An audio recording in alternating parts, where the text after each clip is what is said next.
What would you do if you disguised yourself as an ordinary plumber, only to walk into your own mansion and see your maid risking everything to protect your sick mother from someone you trusted the most? Sometimes, truth hides behind the people we overlook. Before we go on, allow me to wish you peace and good health. Tell me, from which country and at what time are you watching this story? The Whitmore mansion stood silent at the edge of Biltmore Forest, its windows glowing like cold eyes watching the world forget about love. Every house along the tree-lined road carried the fragrance of pine and autumn leaves, yet this one seemed untouched by life. On late afternoons, when the light turned amber and the mountains in the distance melted into haze, people said the Whitmores' home looked beautiful but lonely, like an old song no one dared to sing anymore. A small truck stopped in front of the iron gate. The sound of the engine startled a few crows perched on the nearby fence. Evelyn Grace stepped out, clutching a canvas bag against her chest. Her jacket was thin for the chill, her shoes worn at the toes. She paused, taking in the grand property that would be her new workplace. Through the bars, she saw marble columns, long shadows, and the faint reflection of her own uncertain face. Doris Klein, her supervisor from Klein Home Services, waved from the driver's seat. "You'll be fine, Evelyn. Just mind their rules, and you'll keep this job longer than your last two." She gave a kind smile, but her voice carried a hint of warning. Evelyn nodded, forcing a grin, and walked toward the gate buzzer. The woman who answered the door introduced herself as Margot Whitmore. Her tone was smooth but cold, like glass polished too often. She looked to be in her early 40s, her blonde hair pinned precisely, her suit pressed without a wrinkle. "You're the new housemaid?" she asked. "Yes, ma'am," Evelyn replied softly. "I'll be taking care of light cleaning, laundry, and meals if needed." "Good," Margot said, scanning her up and down as if inspecting a piece of furniture. "You do what I say, and you stay out of the second floor unless I tell you otherwise. Understood?" Evelyn hesitated. "Yes, Mom." Margot's heels clicked sharply on the tile as she turned away. "The kitchen's down the hall. Don't break anything. Lunch is at noon sharp for me, not you." Inside, the mansion was almost too quiet. The air smelled faintly of disinfectant and cedar. Evelyn moved carefully, afraid even her footsteps might echo too loudly. On one wall, she noticed a row of framed photographs. A younger Margot in formal gowns, a smiling older woman with kind eyes, and a tall man with dark hair and the confident smile of someone used to being obeyed. Beneath one frame was a brass plate that read, "Charles Whitmore, CEO, Whitmore Energy Group." "He's in Charlotte," Margot said from behind her, startling Evelyn. "Business trip." The words were clipped, final. Evelyn nodded, unsure why she felt relief at the thought of one less pair of eyes watching her. She spent the next few hours dusting shelves, polishing the large dining table, and wiping picture frames that seemed untouched for months. Outside, the wind whispered through the pines, scattering red leaves across the porch. The whole place felt like a museum of a family that had long stopped visiting itself. When evening came, the light dimmed to a soft gold that lingered through the tall windows. Evelyn leaned against her mop handle, gazing toward the grand staircase. That was when she heard it soft, muffled, almost human. A cough, then another. She froze. It came from upstairs, from the very direction she'd been told to avoid. She looked around, listening. Nothing moved. Margot's voice echoed faintly from somewhere near the study, talking on the phone. Evelyn's heart fluttered as curiosity warred with fear. She took one cautious step toward the staircase. The mahogany steps creaked slightly, betraying her weight. Before she could climb another, Margot appeared at the landing above, her expression sharp as broken ice. "What are you doing?" I thought I heard something," Evelyn stammered. "There's nothing to hear. Go back to your work," Margot ordered, her tone leaving no room for kindness. "And remember what I said about the second floor." And Evelyn nodded quickly and backed away, her face warm with embarrassment. As Margot vanished into the hallway above, Evelyn returned to the dining room, her mind restless. The sound had been real, too fragile, too human to be imagination. Evelyn tried to lose herself in her work. She polished the silverware until it shone, rearranged vases that no one noticed, and swept the long hallway twice, though it was already clean. Yet the sound from upstairs wouldn't leave her mind. That cough had been faint, but carried something pain, or maybe loneliness. She told herself to forget it. A job was a job. Still, when she glanced at the staircase again, she felt the same pull. A moth feels toward light it shouldn't touch. Outside, dusk deepened into the indigo of early evening. The smell of rain crept through the open kitchen window. Evelyn set a pot of water to boil for tea, her small ritual to calm herself after long shifts. She poured the steaming liquid into a chipped mug she carried from home, one with faded roses on the side. The clock on the wall ticked steadily, its rhythm comforting in the silence. From the corner of her eye, she noticed a framed photograph resting slightly askew on a sideboard. It was of an older woman in a wide-brimmed hat, her smile gentle, her eyes soft with kindness. Evelyn instinctively reached out to straighten it. A whisper escaped her lips. "You look like someone's grandma." Margot's reflection appeared suddenly in the mirror above the photo. "Don't touch that," she said sharply. Evelyn turned, startled, nearly spilling her tea. "I was just do your duties. Leave personal things where they belong." Margot's voice softened slightly, though her eyes did not. "You're done for today. Use the side door when you leave." Evelyn nodded, setting down the mug. She gathered her bag and stepped out into the cool night. The gravel driveway crackled under her shoes. The air smelled of pine and rain-soaked leaves. For a moment she stood by the gate, looking back at the mansion's tall windows glowing faintly against the dark. Something about that house made her chest tighten, not fear exactly, but a heavy sort of ache, as if sorrow were hiding behind every curtain. Halfway to her small rented room near Hendersonville Road, the first drops of rain began to fall. By the time she reached home, her hair was damp and her hands chilled. She hung her coat by the door and sat on the narrow bed, listening to the storm build outside. The thunder rolled like distant drums over the Blue Ridge Mountains. She thought of the cough again, of the quiet, sealed room above the polished halls. Who was up there? Why was Margot so determined to keep it closed? Evelyn wrapped her hands around the warm mug, feeling the heat seep into her fingers. "It's not my place," she murmured, trying to convince herself. But her heart argued otherwise. Sleep came slowly.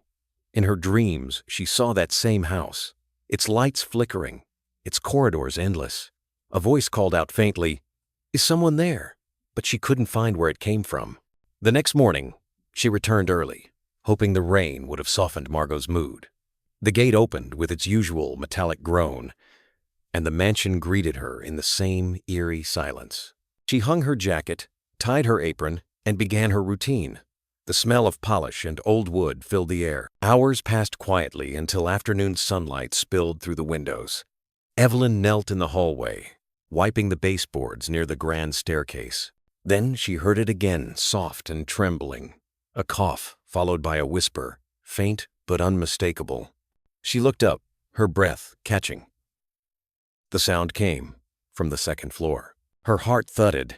She waited, listening. Another whisper, clear this time, fragile but human. "Is someone there?" The mop slipped from her hand, clattering against the marble. The sound echoed up the stairwell. For a long moment, there was only silence. Then the whisper came again, gentler, almost pleading. Evelyn rose slowly, eyes fixed on the shadowed landing above. That night, as Evelyn cleaned the hallway, she heard the same cough again, followed by a whisper, faint but clear. "Is someone there?" Morning sunlight filtered through the red leaves that blanketed the lawns of Biltmore Forest. The rain had washed the air clean, leaving a faint scent of pine and wet earth. Evelyn arrived earlier than usual, hoping to avoid Margot's sharp tone. The mansion stood quiet again, its windows glinting in the crisp light like mirrors that refused to reveal what they had seen. Inside, everything was as she had left it, orderly, polished, lifeless. The air carried a stillness that felt rehearsed, as though every piece of furniture had been instructed not to move. Evelyn tied her apron and began dusting along the corridor, careful not to make a sound. Yet beneath the calm hum of her chores, she felt a restless tug pulling her toward the staircase. By late morning, Margot was out in the garden, speaking on her phone. Evelyn glanced up the stairs. The hallway above lay in shadow, Every step she took echoed faintly against marble. The top landing smelled faintly of medicine and lavender. At the far end, a door stood ajar, its brass knob glinting. She hesitated, listening. No voice, no cough, just the soft rattle of wind against the window panes. Evelyn pushed the door gently. It creaked open, revealing a dim room where the curtains were drawn tight. The faint outline of an old woman rested on the bed, her silver hair scattered on the pillow like moonlight. Evelyn froze, unsure if she should speak. Then the woman's frail voice broke the silence. "Did Margot send you?" Evelyn swallowed. "No, ma'am. I just wanted to open the window for some air." The old woman smiled weakly. "It's been months since I saw the sky." Evelyn crossed the room and pulled back one curtain. Sunlight spilled in, painting the quilt in soft gold. Dust motes danced like tiny sparks. The woman blinked, her eyes watery from the sudden light. For a moment, Evelyn thought she might cry. "My name's Evelyn," she said softly. "Helen," the woman replied, voice thin but steady. "Helen Whitmore." Evelyn's breath caught. The name matched the photo she'd straightened the night before, the gentle smile, the kind eyes. "It's lovely to meet you, Mrs. Whitmore." Helen reached out, her hand trembling. "You remind me of someone. My younger self, maybe." Evelyn took her hand, surprised by how cold it felt. "Would you like me to bring you some tea? Ginger, perhaps?" Before Helen could answer, a voice sliced through the quiet. "What are you doing here?" Margot stood in the doorway, her expression sharp, eyes blazing. "I told you the second floor is off limits." "I'm sorry," Evelyn stammered. She needed air." "Out!" Margot's voice cracked like a whip. "Now!" Evelyn backed away, heart pounding, the warmth of Helen's hand still ghosting against her palm. She fled down the stairs, ashamed yet angry without knowing why. The rest of the day passed in uneasy silence. Margot avoided her, though Evelyn caught the sound of a lock clicking upstairs. That night, the house seemed heavier, as though the walls themselves disapproved of what she had done. When Evelyn finally sat in the servants' quarters, she thought about Helen's eyes, the way they softened when the sunlight touched them. No one deserved to live in darkness like that. That night the air turned colder, and mist settled along the road that wound through Biltmore Forest. Inside the Whitmore mansion, the lamps glowed dimly, their light stretching long shadows across the marble floors. Evelyn finished folding laundry in the servants' room when a thought nudged at her heart again. Mrs. Whitmore's frail smile, her eyes that had lit up for the first time in sunlight. She couldn't forget. When the house grew still, she brewed a cup of tea and carried it upstairs, careful not to let the floor creak. She paused by the locked door, hesitating. The steam from the cup curled around her wrist, warm against the chill. Finally, she tapped softly. "Mrs. Whitmore? It's Evelyn!" There was silence, then the sound of movement, a weak rustle of blankets. "Is it morning?" the old woman asked faintly. "No, ma'am. I just thought you might like some tea." A pause, and then a frail chuckle. "Margot will scold you for that." "I don't mind," Evelyn whispered, setting the cup on the bedside table. "You should drink while it's warm." Helen took the cup with trembling hands, inhaling the steam. "You're kind, dear. Too kind for this house." Her voice cracked on the last word. "Kindness has been a stranger here for a long time." Evelyn smiled softly. Maybe it just got lost and needed someone to show it the way back. For a while they sat quietly, the only sound the ticking of an old clock and the whisper of wind through the curtains. The dim light from the hallway traced the outline of Helen's face, tired but peaceful. "Do you have family, Evelyn?" She nodded slowly. Younger brother. Luis. We don't see each other much, but we talk every Sunday." Helen's eyes softened. "Family is the one thing you should never put off for later. Later doesn't always come." The words sank deep, heavy as prayer. Evelyn didn't answer, only looked down at her hands. Suddenly, a noise from the hallway, heels clicking fast. Evelyn turned just as the door burst open. Margot stood there, her face pale with fury. "I told you to stay out of this room," she hissed. Helen flinched. "Margot, please." "Mother, you need rest," Margot interrupted, ignoring Evelyn completely. "You'll get sick again with all this excitement." She turned to Evelyn, voice tight and formal. "Go downstairs, now." Evelyn hesitated, wanting to speak, but Helen's weak nod told her it was safer to obey. She left quietly, glancing back once at the old woman's sad eyes before the door closed. Back in the hallway, Evelyn leaned against the wall, trying to steady her breath. Her heart pounded with frustration and pity. She didn't understand the cruelty, the secrecy, but she knew this much. She couldn't pretend she hadn't seen the truth. As she walked toward the servants' quarters, she noticed the faint sound of metal scraping. Turning, she saw Margot twisting a key in the upstairs lock. The click echoed down the corridor like a verdict. Evelyn stood there, frozen. That night, sleep refused to come.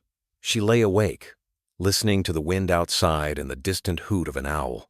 The memory of Helen's words echoed in her chest. Family is the one thing you should never put off for later. When dawn finally touched the windows, Evelyn rose, determined. She didn't know what she could do, but she knew she couldn't keep pretending that the second floor didn't exist. When she arrived for work that morning, the mansion felt different. The light seemed thinner, the air heavier. And somewhere behind that locked door, a lonely cough broke the silence, soft, trembling, and far too human to ignore. When Evelyn left the room, she noticed the door had been locked again from the outside. The rain returned to Asheville 2 days later, gentle at first, then steady and cold. It whispered against the tall windows of the Whitmore mansion and traced thin silver rivers down the glass. Evelyn worked in silence, her motions slower than usual. Every time thunder rumbled in the distance, she thought of Helen's frail voice asking for air, for sunlight, for something as simple as human presence. By noon, the house was dim, the air thick with the scent of lemon polish and damp wood. Margot moved through the halls briskly, her heels clicking in irritation. She barked short instructions, laundry here, dishes there, without looking Evelyn in the eye. The atmosphere was sharp, brittle, like glass, about to crack. When Margot finally left to answer a phone call in the study, Evelyn slipped quietly up the stairs, her heart pounding. The hallway was darker than before. Margot had drawn the curtains tighter.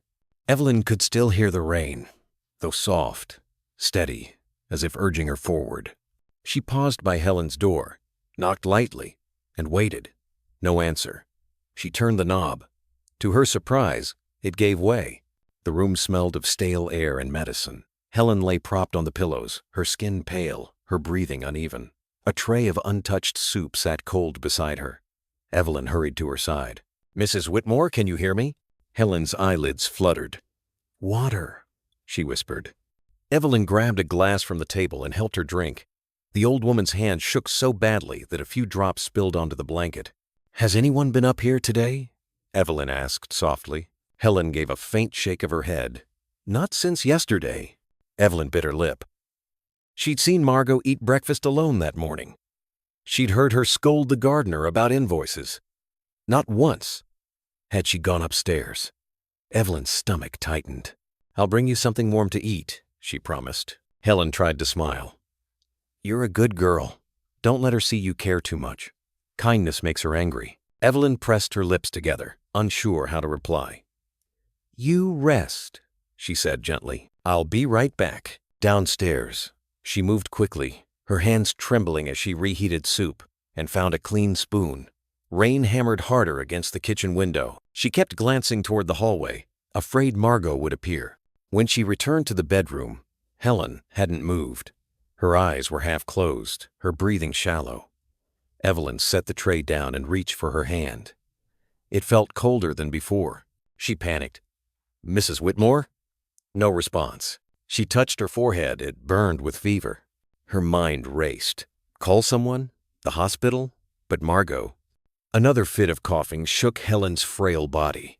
Evelyn grabbed her phone, dialing 911 before fear could stop her. Her voice trembled as she spoke. "Mission Hospital, please. Elderly woman unconscious. Address Whitmore Hill, Biltmore Forest." "Stay with her," the operator said. "Help is on the way." Evelyn hung up just as footsteps thundered up the stairs. Margot burst through the doorway, her face a mask of fury. "What did you do?" she shouted. "I called for help," Evelyn cried. "She needs a doctor. She can't breathe." "You had no right," Margot snapped.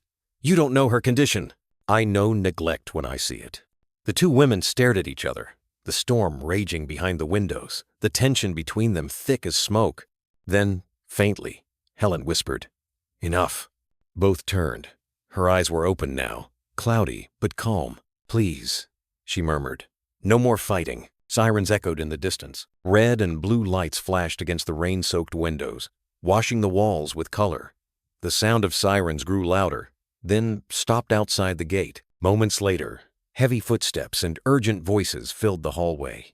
Evelyn stood aside as two paramedics entered the room, their jackets dripping with rain. "Elderly female, mid-70s?" one asked. "Yes," Evelyn said quickly. She collapsed. Her breathing was shallow, her pulse weak. The other paramedic leaned over the bed, checking Helen's vitals. "She's dehydrated, possibly hypoglycemic. We'll need to get her to mission right away." Margot hovered near the door, pale and silent. The professionalism of the paramedics left her no room to protest. One of them radioed the hospital, while the other fitted an oxygen mask over Helen's mouth. The old woman stirred faintly, whispering something through the mask. Evelyn bent close to hear. "You did right, child," Helen said softly, her eyes fluttering open for a brief second. "You did right." Evelyn squeezed her hand, blinking back tears. "Hold on, ma'am. You'll be safe soon." When the stretcher was ready, the men lifted Helen gently. Her silver hair brushed against the pillow like the last flicker of a candle. They carried her down the staircase with careful hands. Evelyn followed, her breath catching as the front door opened to the storm. Rain swept in, cold and relentless. The ambulance lights turned the driveway into a river of color. Evelyn climbed inside without thinking, taking Helen's frail hand in hers again. "Ma'am, family only," one paramedic warned. I'm all she has right now," Evelyn said. Her tone carried such conviction that he didn't argue. Inside the ambulance, everything felt small and bright and fast. Machines beeped. Voices murmured, codes she didn't understand. Evelyn's world shrank to the faint pressure of Helen's fingers and the rhythm of the rain against the roof. Through the window, she saw the mansion fading behind them, its lights distant and cold. Margot stood on the porch, her outline lit by a single lamp. Her face was unreadable. Shock, anger, maybe fear. Evelyn couldn't tell. The driver's radio crackled. "Eat us 6 minutes." Helen's breathing steadied slightly. Evelyn whispered, "You'll be okay. Just hold on." Ugh. Helen's lips moved beneath the mask, forming words Evelyn barely caught. "Tell him. I still love him." The words struck deep, pulling threads Evelyn didn't yet understand. "Who, ma'am?" Helen's eyes opened a fraction. "My son, Charles." The name echoed in Evelyn's mind as the ambulance jolted forward, racing down Hendersonville Road toward Mission Hospital. By the time they arrived, the storm had broken. The air outside smelled of wet asphalt and pine. Nurses rushed to meet them, guiding the stretcher into the bright corridor. Evelyn followed until a nurse gently stopped her. "Family only from here." Evelyn nodded, her voice gone. She watched through the glass as they wheeled Helen away, the white sheets fluttering under fluorescent light. Outside, she stood beneath the overhang, rain dripping from the edge of the roof. Her uniform was soaked, her hair clung to her face. She didn't notice the cold anymore. When the ambulance pulled away to park, the reflection of its lights shimmered across the hospital's glass doors. Evelyn stared at them, thinking about what Helen had said. "Tell him I still love him." Somewhere in Charlotte, a man named Charles Whitmore, CEO, son, stranger, was living his life, unaware that his mother's heart was failing, unaware that a young woman had defied orders to save her. As the rain thinned to a drizzle, Evelyn whispered to the empty air, "I'll find him. Somehow." Then she turned toward the glowing sign above the hospital entrance, Mission Health, Asheville, and walked inside, her shoes squeaking softly on the wet tile. As the ambulance sped through the rain, Evelyn looked back at the mansion's windows. Margot stood there, watching, her face lit by a single cold light. The morning after the storm, the city of Asheville woke to a soft gray sky and the faint scent of rain still clinging to the air. Mist curled between the trees of the Blue Ridge Mountains, wrapping the rooftops in quiet calm. At Mission Hospital, Evelyn sat in the small waiting area near the cardiac wing, her eyes fixed on the double doors that led to the intensive care unit. She hadn't slept all night.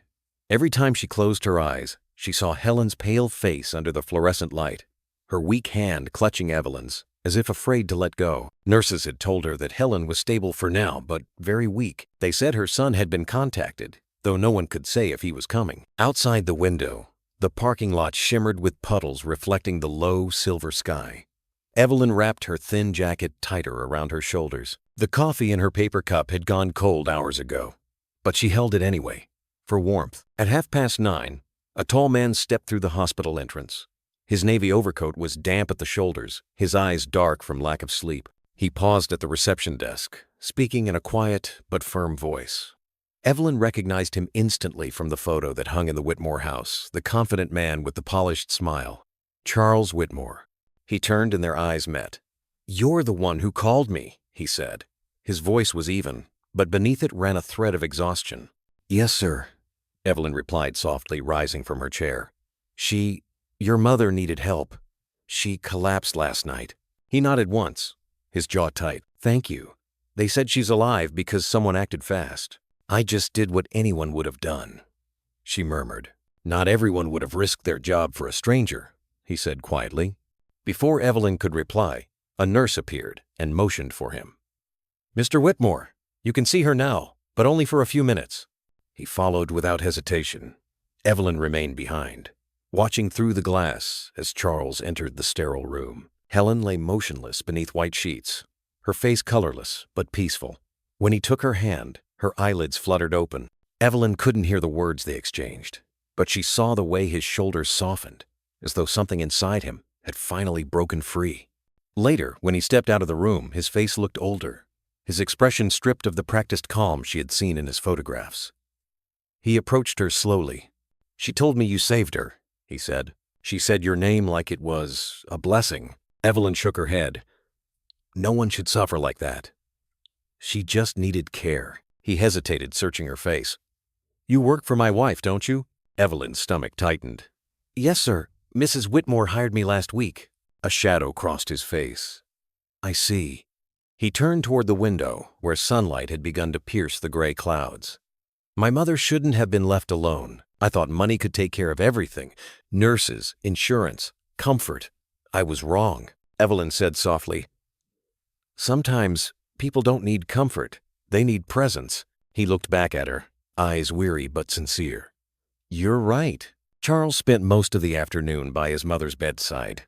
Every few hours, a nurse entered to check her vitals, adjusting the IV line or noting the slow rise and fall of her chest. Evelyn stayed in the hallway, watching quietly. She didn't want to intrude, yet she couldn't bring herself to leave either. Something about the scene, a son rediscovering his mother, felt too sacred to turn away from. By early evening, the rain had stopped. Shafts of sunlight filtered through the tall hospital windows, casting golden lines across the floor. Charles stepped out of the room, his coat slung over one arm, the fatigue of years pressing down on him. He paused by the waiting chairs, as if realizing he hadn't eaten all day. Evelyn approached, holding a paper cup of hot chocolate from the vending machine. "You should drink something," she said gently. "It's not much, but it helps." He accepted the cup with a faint smile. "Thank you."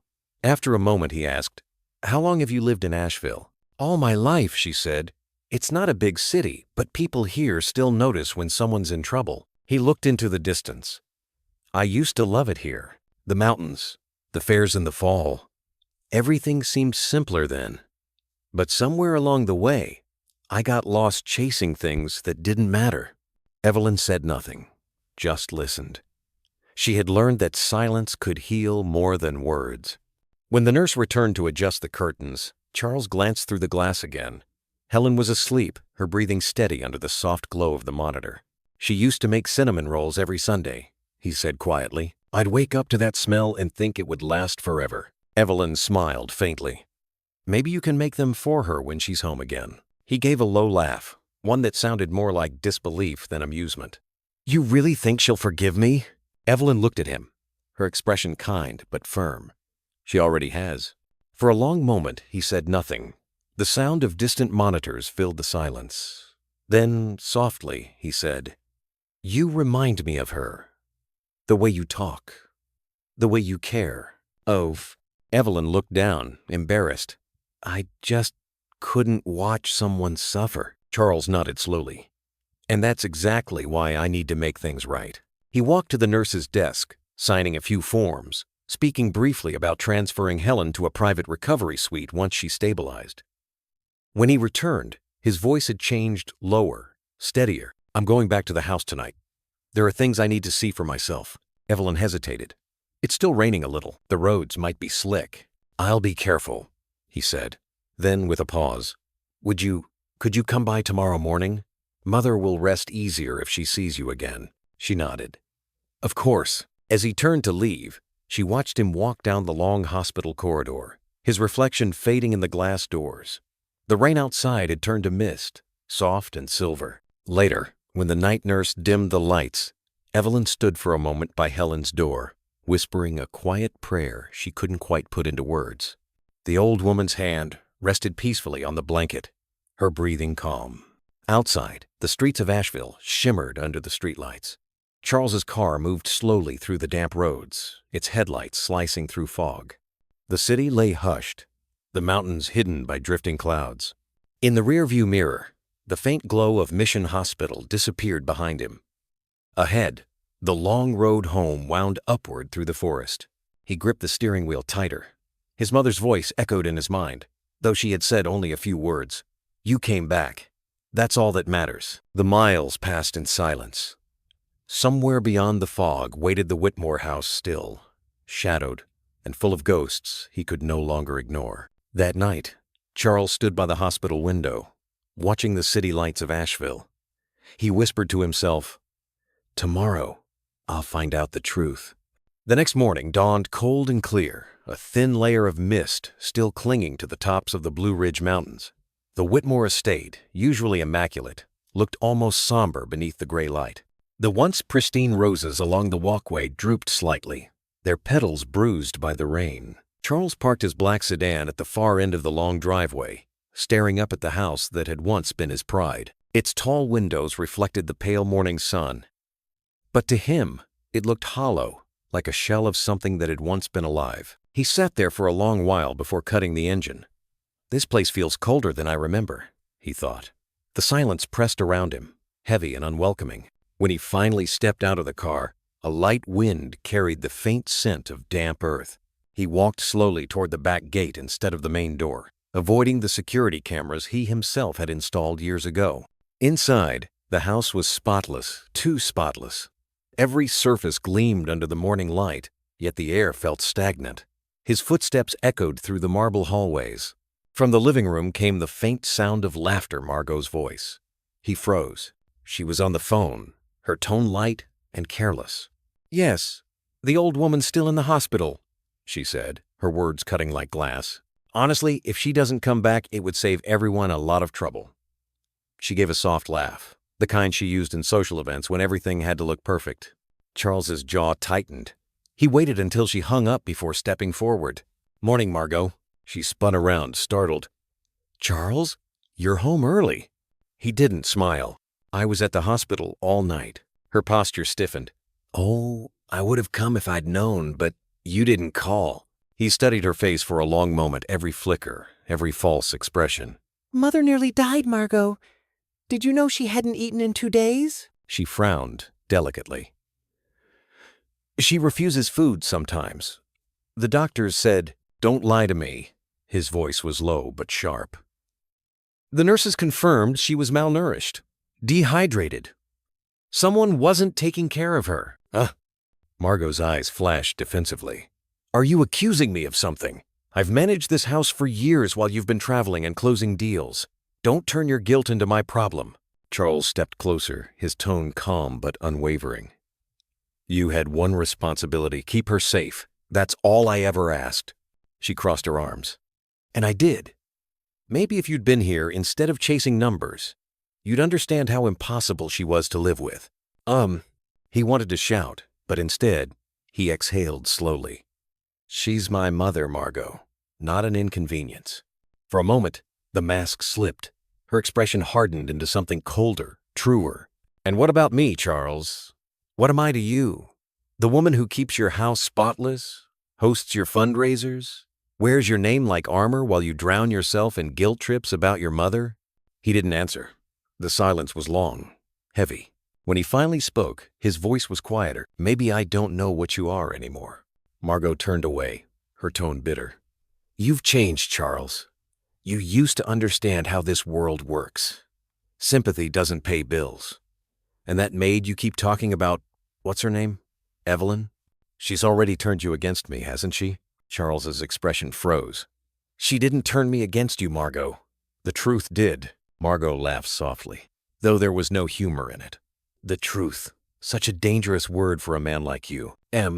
He looked around the house again, the shining marble, the silence that hid cruelty. "I'll be bringing Mother home soon," he said simply. "And things will change." Before she could answer, the doorbell rang 3 quick knocks. Margot frowned. "Who is that?" Charles opened the door himself. Standing there was Evelyn, still in her work uniform, her expression unsure but steady. "I came to check on Mrs. Whitmore's things," she said softly. "She might need them when she's discharged." Margot's face stiffened instantly. "You're not supposed to be here." Charles turned to her with quiet finality. "She's exactly where she needs to be." The room fell into silence. Outside, the morning sun broke through the clouds, casting a single beam of light across the marble floor as if cutting through the shadows that had lingered there for too long. Evelyn clutched a small paper bag close to her chest, unaware that the day ahead would unravel every hidden truth inside that house. The air inside the mansion felt heavy, as if the walls themselves were holding their breath. Evelyn stood just past the doorway, clutching the paper bag filled with Helen's nightgown, a few family photographs, and a worn Bible she had kept by her bed. Charles gave her a small nod, silently reassuring her that she was safe to enter. Margot, however, wasn't finished. "I don't know what game you're playing," she snapped, her voice sharp as glass. "But this is still my house, and I decide who comes through that door." Charles's expression didn't change. "You've mistaken something, Margot. This isn't your house. It's ours.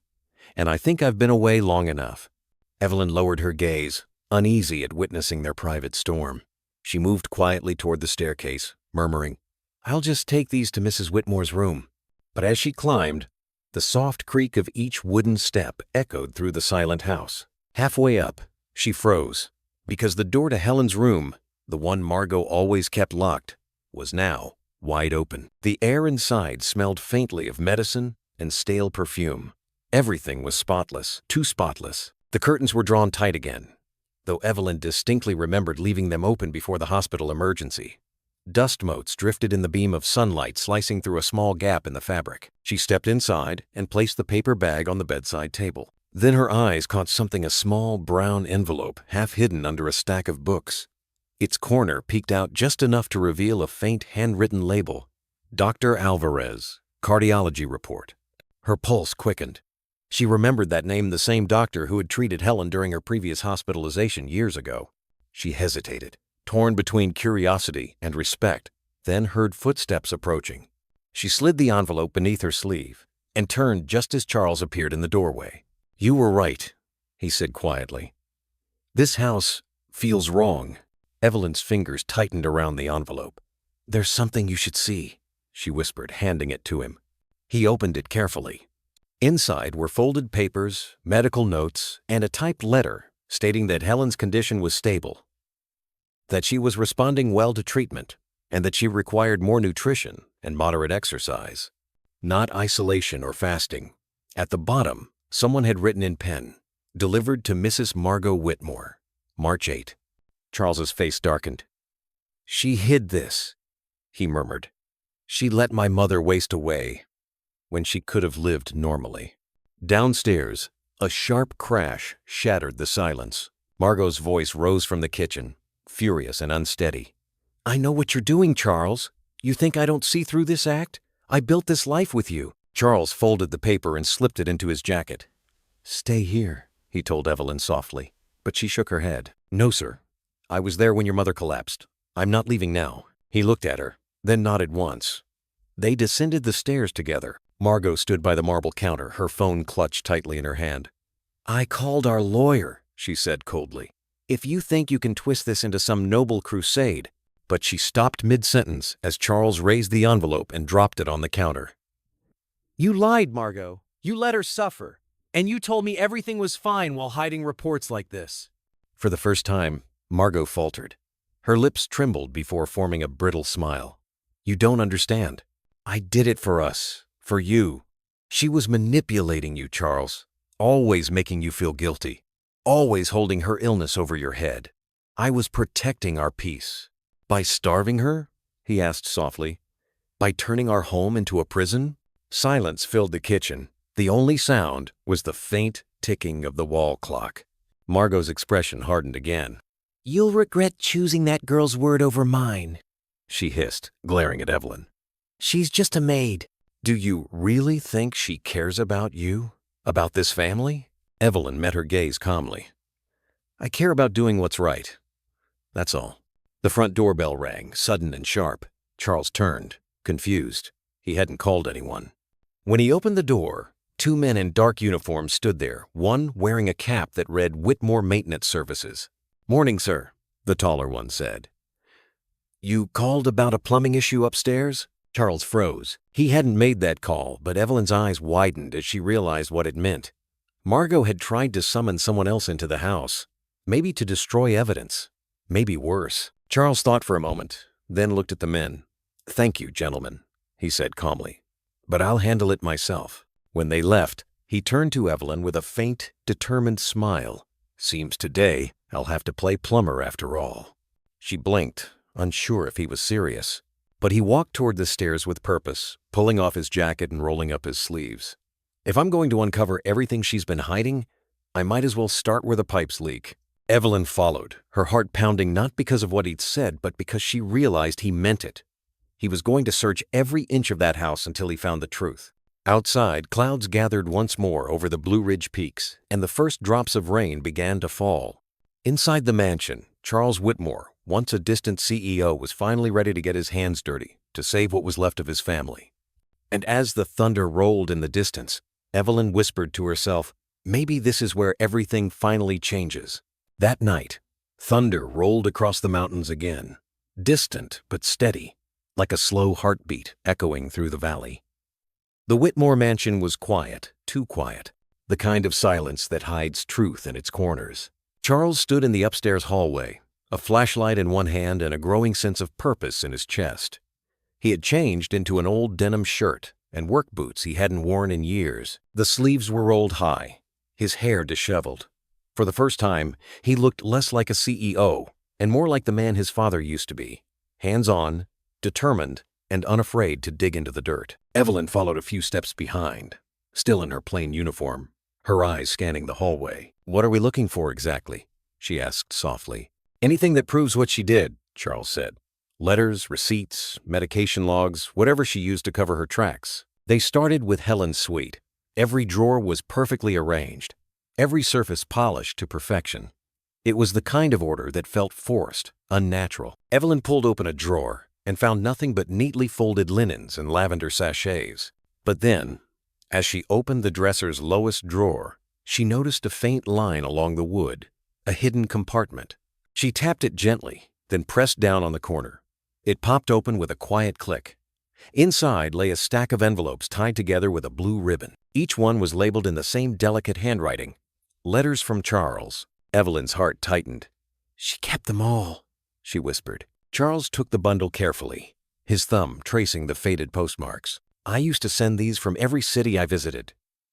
New York, Chicago, San Diego. I thought she'd stopped reading them. He untied the ribbon and opened the top letter. His own handwriting stared back at him, clumsy, hurried, written during the early days of his company when he barely had time to sleep. But as he read, he saw something that froze him. The return addresses were wrong. All of them. These were never mailed back, he murmured. She never got them. Margot must have intercepted them. Evelyn's voice trembled. She didn't just isolate your mother physically, she cut her off emotionally. Thunder rumbled again, closer now. Charles clenched his jaw, anger rising like a tide. She turned my mother's love into loneliness, and I let her. They moved on to the next room, Margot's private office. It was sleek and modern, with chrome accents and a wall of neatly organized binders. Evelyn flipped through one labeled Household Expenses, while Charles examined the desk drawers.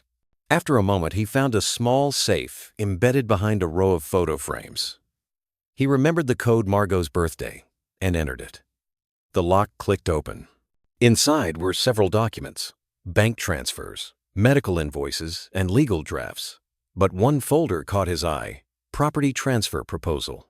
It listed several Whitmore-owned estates, all set to be reassigned to Margot's name pending Helen Whitmore's death. The signature line for Helen was blank, but a second sheet underneath bore a forged version perfect down to the smallest curve of her initials. Evelyn gasped. She planned everything. Charles's hands trembled slightly as he stared at the papers. This isn't neglect, he said quietly. It's premeditated theft, and maybe worse. Oh. From downstairs came the faint sound of a door closing. Both froze. Evelyn whispered, "She's home." Charles motioned for silence and turned off the flashlight. Footsteps echoed on the marble floor, measured, deliberate. Margot's voice followed, calling out sweetly, "Charles, are you still playing detective?" Evelyn's pulse quickened. "What do we do?" He looked at her, his expression calm now, not angry, but resolute. "We finish this." He slipped the forged documents into his coat pocket, straightened his shirt, and walked to the top of the staircase. "Margot," he called down, his voice steady. "We need to talk." Her heels clicked against the floor as she appeared in the foyer, perfectly composed, her red lipstick immaculate. "Do we?" she said, crossing her arms. "Because from where I stand, you've already made up your mind." Charles descended slowly, every step deliberate. "I found the letters, Margot. The ones you kept from her. And the contracts. The forgeries." For a brief second, the mask slipped. Panic flickered in her eyes. "You're being dramatic," she said quickly. "You have no proof. Those are mine." "I have enough," he replied. "And so does the attorney who'll be here by morning." Her expression hardened into fury. "You think you can ruin me? After everything I've done to build this life for us?" "You didn't build it," he said, his voice quiet but cutting. "You poisoned it." The silence that followed was sharp as glass. Margot stepped closer, her eyes burning. "And what about her?" she hissed, pointing at Evelyn. "You think she cares about your family? She's just another opportunist playing the part of a saint. Don't you see? She's using your guilt against you." Evelyn flinched, but before she could speak, Charles answered for her. "She's the only one who's shown compassion in this house. The only one who acted when my mother's life was at risk."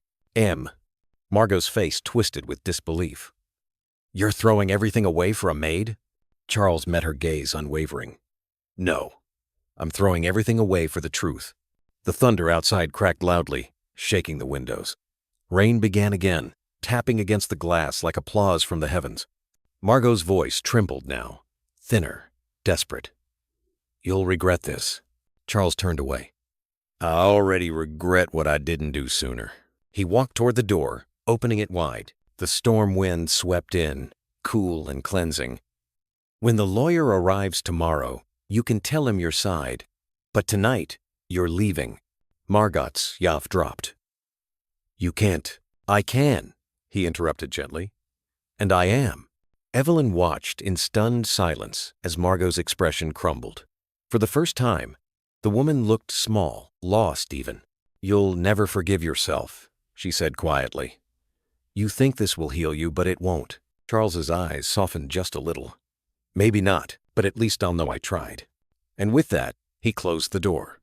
Outside, the rain poured harder, washing the steps clean. Evelyn stood beside him, saying nothing. After a long pause, she whispered, "It's over, isn't it?" He shook his head. "Not yet. Tomorrow, my mother comes home." The storm had passed by dawn. Mist rose over the hills, and the Whitmore mansion glowed softly in the morning light. A van pulled up the driveway, Mission Home Care. Evelyn stepped out first, followed by nurses helping Helen down, wrapped in her cream shawl. Charles met them on the porch, his voice trembling. "Welcome home, Mother," Helen smiled faintly. "You look tired, my son." He laughed. "I'm just glad you're here." Inside, the nurses settled her near the window. Sunlight spilled across the floor, and Evelyn brought tea and biscuits. Helen looked at her kindly. "You've given this family back its heart." Evelyn shook her head. "All I did was care." Charles turned to the window, the light soft on his face. That's what this house forgot to do. They spent the morning quietly talking, smiling, mending.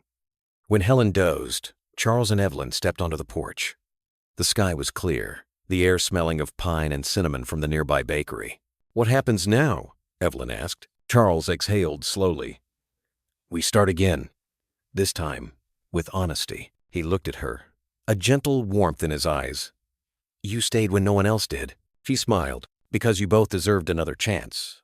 Inside, Helen stirred and called softly, "Charles, don't burn the cinnamon rolls this time." He laughed, eyes shining. "I'll try not to." Evelyn smiled, feeling for the first time that this place truly was a home. The following weeks brought color back to Asheville. Autumn settled over the town like a quiet blessing. The maple trees blazed with crimson, the air crisp with the scent of roasted chestnuts from the Saturday market. In the Whitmore mansion, the curtains stayed open now, letting sunlight spill across the wooden floors where shadows once lingered. Helen spent her mornings near the porch, wrapped in a soft blanket, watching the changing leaves. Charles often joined her with a cup of coffee, and Evelyn came after her shift to read aloud from a small book of poems Helen loved. Life, though fragile, had rhythm again. One morning, as they sat watching a group of children run past the front gate, Helen said quietly, "You know, this house used to feel like a museum, cold, quiet, and full of memories that no one dared touch. But now," she smiled, "now it feels like a home again." Charles looked at her, then at Evelyn, who was laughing softly as a squirrel darted across the steps. "It's because of her," he said. Helen nodded. "Good souls bring warmth wherever they go. Don't ever forget that, Charles." He didn't answer, but his eyes softened in a way that said everything. Later that week, the town prepared for its annual Autumn Harvest Festival. Banners fluttered along Biltmore Avenue, and the air was filled with the smell of apple pie and cinnamon cider. Helen insisted they attend. "It's been years since we've gone out together," she said, "and Evelyn should see Asheville at its best." So, on a cool Saturday afternoon, they went. Charles helped his mother into her wheelchair, and Evelyn walked beside them as they moved through the rows of stalls. Laughter echoed in the air, families, music, the scent of caramel apples. They stopped by a stand selling handmade quilts. Helen ran her fingers over the fabric, her eyes glistening. "Your grandmother taught me to sew when I was your age," she said to Evelyn. "Every stitch was a prayer for someone she loved." Evelyn smiled. "That's beautiful." "It is," Helen said. "And sometimes life is like that too. We stitch what's torn, one piece at a time." Charles glanced at her, realizing his mother's words were meant as much for him as for anyone else. At a nearby booth, a local musician strummed a slow tune on his guitar. Evelyn paused to listen, her eyes distant, as if the melody carried memories of her own childhood. Charles watched her the way she tilted her head slightly to the rhythm, the faint smile curving her lips. It wasn't admiration he felt, exactly. It was gratitude. She'd been a stranger who stepped into their darkness, and, somehow, she had lit a candle that refused to go out. "Would you like some cider?" he asked. She nodded. "Only if you have one too." And they bought 2 steaming cups and stood by the edge of the park, watching as children danced around the maypole. "Did you ever come here as a kid?" Evelyn asked. Charles smiled faintly. "Once, my father used to bring me before things got complicated. I remember thinking the lights were magic. And now?" He took a slow sip. "Now I think the magic never left. I just forgot how to see it." For a moment, neither of them spoke. The music swelled around them, laughter rising and falling like wind through the trees. Evelyn's eyes lifted toward the sky, the clouds parting just enough for sunlight to break through. When she looked back, Charles was watching her. "What is it?" she asked, embarrassed. He shook his head. "Nothing. Just thank you for staying, for giving my mother and me another chance." Her voice was soft. "You don't owe me thanks, Mr. Whitmore. You owed yourself forgiveness. You just didn't know how to begin." He smiled, quiet and full of something unspoken. "Maybe I do now." Helen, sitting a few steps away, watched them with a knowing expression. She sipped her cider and murmured under her breath, "Maybe autumn still brings miracles." As the day faded into evening, Lanterns began to glow across the park. The air turned cool, and the sound of the river carried softly through the town. For the first time in years, Charles felt peace settle in his chest, not the kind that comes from success or control, but the kind that comes from letting go. And beside him, Evelyn smiled, unaware that her presence had quietly healed a man who once believed he couldn't be redeemed. As night settled over Asheville, the festival lights shimmered like fireflies against the darkening sky. A soft melody drifted through the park, a song about coming home, about second chances. Charles pushed Helen's wheelchair toward the edge of the crowd where it was quieter. Evelyn followed, holding 3 paper cups of warm cider. "It's sweeter at night," she said with a smile. Helen took a sip and nodded. "Everything is, when you share it." They sat there for a while, watching families laugh under the lanterns. Then Helen reached into her shawl and pulled out a small folded paper. "Your father's old recipe," she said to Charles. "Cinnamon rolls? You burned the first batch, remember?" He laughed softly. "How could I forget?" Evelyn grinned. "Maybe we should try again tomorrow." Helen's eyes sparkled. "Yes. This time, don't be afraid to get the sugar right." The 3 of them laughed, a simple, gentle sound that blended with the music and the rustling trees. Later that night, back at the mansion, the kitchen filled with the smell of cinnamon and butter. Charles rolled the dough while Evelyn brushed it with melted sugar, and Helen watched from her chair, humming an old tune. When the first batch came out of the oven, golden and imperfect, Charles tore one in half and handed it to Evelyn. "Still burnt on the edges," he said. She smiled. "That's how you know it's made with heart." For a moment, they stood there, 3 people who had found warmth again, not in perfection, but in forgiveness. And as the rain began to fall softly outside, the Whitmore house finally felt complete. Winter crept gently into Asheville. The mountains wore a soft gray mist, and the last autumn leaves clung stubbornly to the trees outside the Whitmore house. Inside, the scent of cinnamon still lingered, faint but comforting, like a memory that refused to fade. Helen spent most mornings by the window, wrapped in a wool blanket, writing in a small, leather-bound notebook. The fire crackled nearby, and Evelyn often sat with her, mending linens or reading softly. One morning, as snowflakes drifted past the glass, Helen closed her notebook and looked at Evelyn. "You know, dear, when you get to my age, you stop wishing for grand things. You just pray for peace and for the chance to leave something kind behind." Evelyn smiled gently. "You already have," Helen chuckled. "I'm not talking about money or a name. I mean something that stays in people's hearts, like a song you can't forget." At that moment, Charles entered, his coat dusted with snow. "Good morning, ladies," he said, carrying a tray of coffee. "The town's glowing white. Looks like Christmas came early." Helen's eyes twinkled. "Then it's a perfect day to finish my letter." "A letter?" Charles asked. "For you," she said simply, "and for whoever walks through this house when I'm gone." He frowned slightly. "Mother, don't say that." She smiled. "It's not sadness, darling. It's gratitude." She reached out, placing her frail hand over his. "You came home. You forgave. That's more than most people manage in a lifetime." He swallowed hard, unable to speak. Evelyn quietly looked away, her eyes wet. That evening, as dusk painted the sky in shades of violet, Helen asked Evelyn to help her to her room.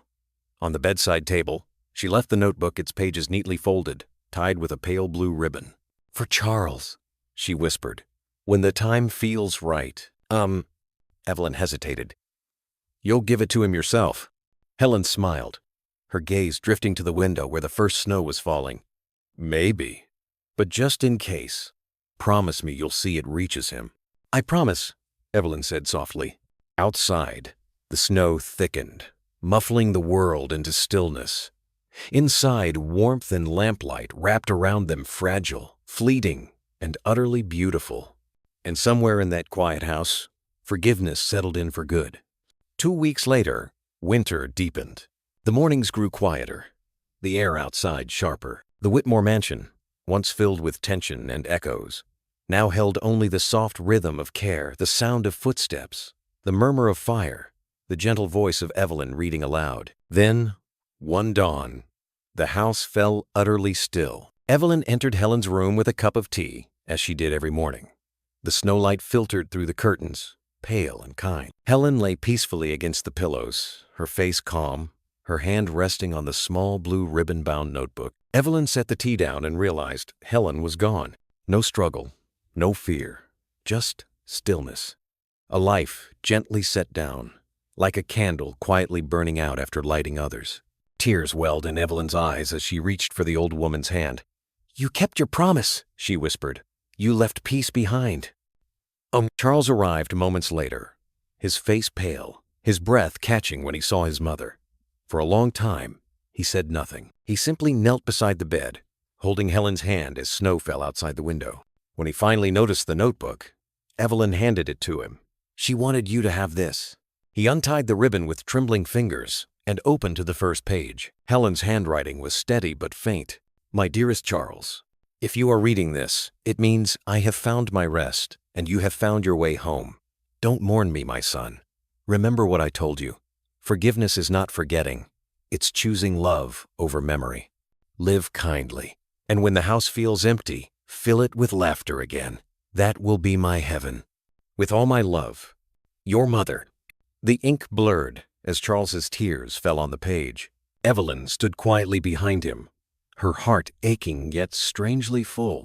That evening, the two of them sat on the porch, wrapped in coats, watching the last light fade behind the mountains. The air was cold, but the silence between them was warm. Charles finally spoke, his voice low. "She always said love survives us. I used to think that was poetry." Evelyn smiled softly. "Now you know it's truth." He looked at her, really looked, and for the first time, his smile reached his eyes. "Thank you for being here through it all." Evelyn reached for his hand. "We both stayed because of her, but maybe now we stay for each other." Snow began to fall again, slow and bright against the darkening sky. Inside, the fire glowed through the windows, painting the walls in gold.